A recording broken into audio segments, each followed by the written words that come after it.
Hey, what's going on, guys? Root Linnell here. I am actually Root from NoShell.com if you haven't heard of me. NoShell.com is actually a pretty cool place. It's where I post a lot of code, programming projects that I tend to do in my own free time, and it's really just sort of my own little hobby, or like my passion.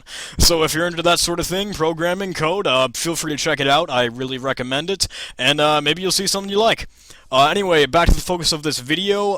Today I'm gonna try and bring you guys a little bit of a tutorial on how to install Python, which is a really awesome and versatile computer language. I'm trying to show you guys how to install that in Windows.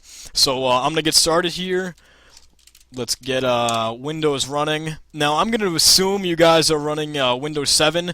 Some of you guys might still be on like Windows XP or whatever it is, but it's really whatever you prefer to use.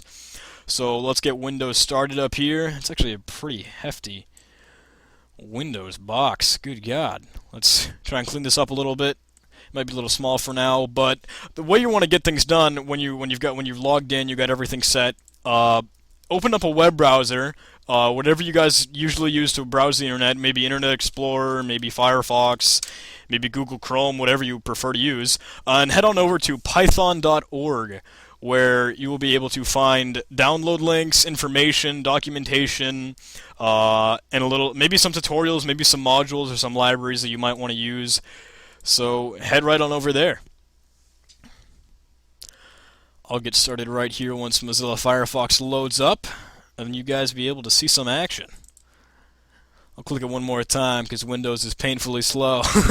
In fact, if you guys were running Linux, you would actually have Python installed by default, and you would be able to just download idle, or the little program that we're going to be used to write our Python code.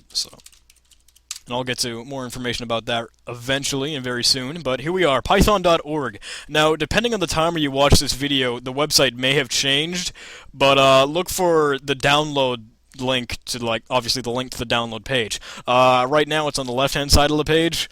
And read a little bit to make sure you find a version that you're comfortable with. I suggest 2.7.2 if it's still out by the time you're watching this.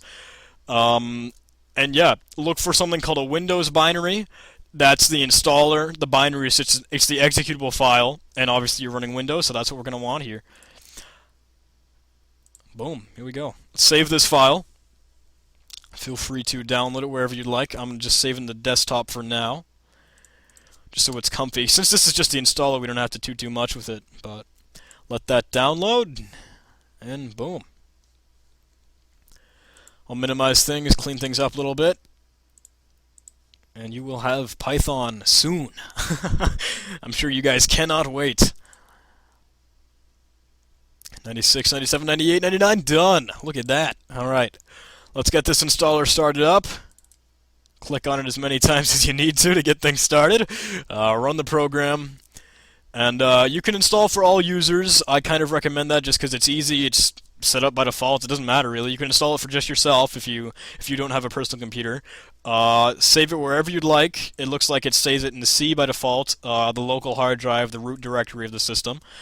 And then installs whatever you feel like you will plan on using. The documentation I really recommend.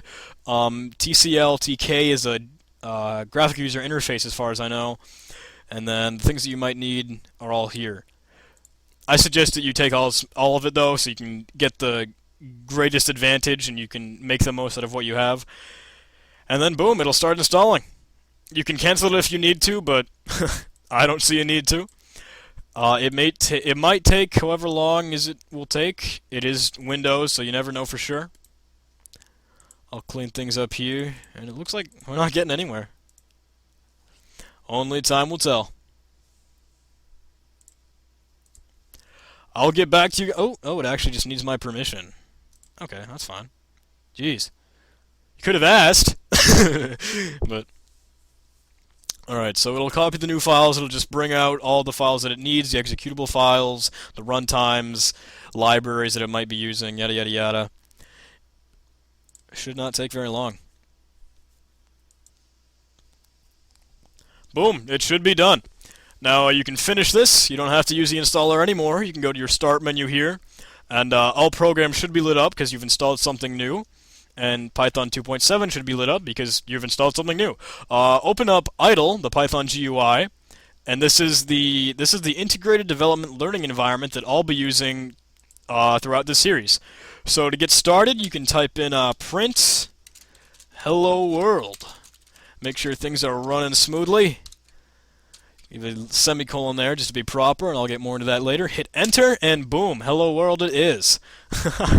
So thank you guys for watching. I hope you enjoy this. I hope it'll guide you and start to embark your journey on the Python world. So please check out some new videos and tutorials that are coming your way, and I'll come back to you next time.